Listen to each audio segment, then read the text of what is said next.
So Gavin, we've had a lot of questions about the senior leadership team in terms of what they do, their dynamics, and especially with the Chancellor, how that works, and also how they sort of work with the student union as well. Our university is not dissimilar to many others, but we have, as you say, a Chancellor who is really a figurehead. He's not a person who works here every day, and in our case at the moment it's Lord Waldegrave.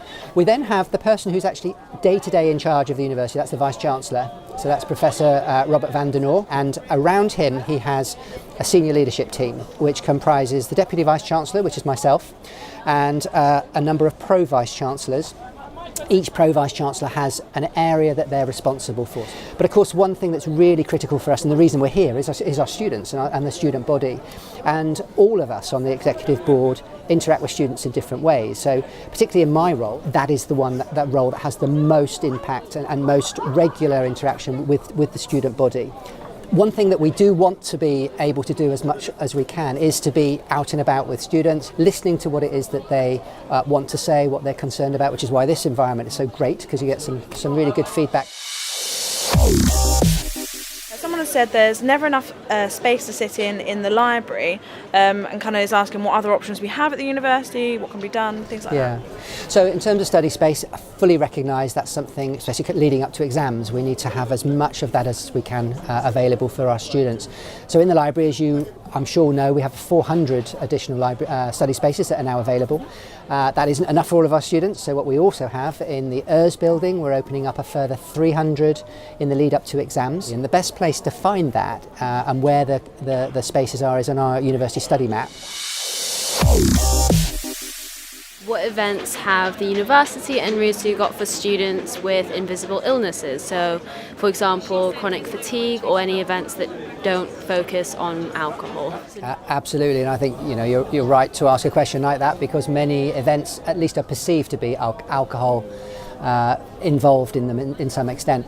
So certainly from Welcome Week, the university has a range of activities for students that are not focused around alcohol. There's no alcohol available. It's more focused around activities like board games. We might have a board game evening. Like in Freshers, we went along to the university's coffee and crafts session in the afternoon. That was really fun to see. It was nice to see the room so full of students engaging with it as well.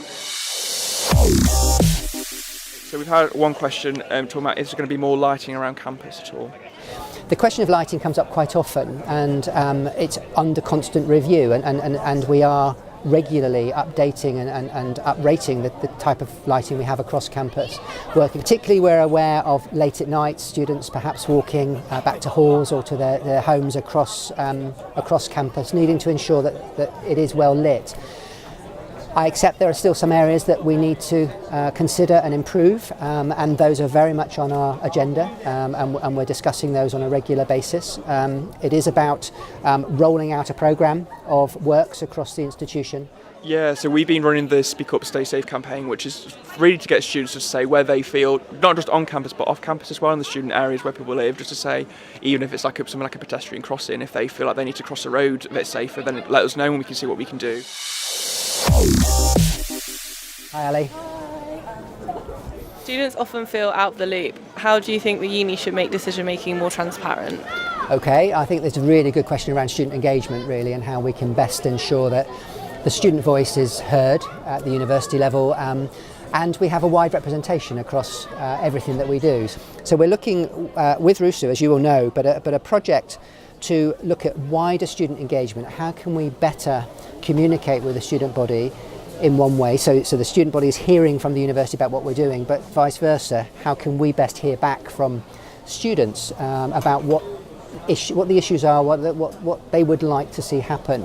I mean, from your perspective, you are one of those people who sits on that. How do you see it? I see it a bit, maybe making the student body understand what RUSU's role is a bit more and how it's separate from the university, but we work together. So I think it comes as a shock how much RUSU has an influence on what goes on in these senior board meetings or talking with staff.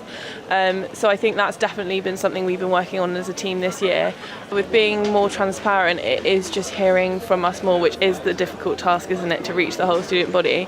But that's part of why RUSU is here, it's to hear from them and hopefully feedback as well. Yeah. Don't forget that besides from the Share a Sofa event, there's lots of other ways for you to have your voice heard. You can email any of us full-time officers or the part-time officers. If you're in Hall, go through your JCR committee to get your voice heard.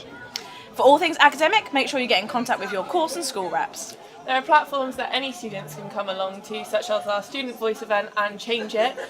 Have your voice heard.